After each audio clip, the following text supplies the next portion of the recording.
Ngayon mas napatunayan na tuloy pa rin ang ligaya para kay Bea Alonzo over at GMA. Umugang kasi ang tsismis na ililigwak ng Kapuso Network ang aktres.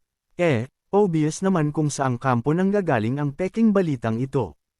How could that be possible? Magkatabi pa nga ang photo frames nila ni Marian Rivera sa Kapuso Wall sa loob ng GMA compound. Nasa first line ang mga photo frames nina Marian at Bea. Common sense na lang, bakit doon ipupwesto ang photo frame ni Bea kung ang ending naman pala'y ililigwak din siya ng istasyon.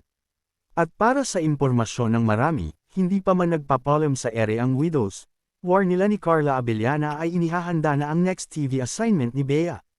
For B's photo frame to be put alongside Marian Speaks volumes.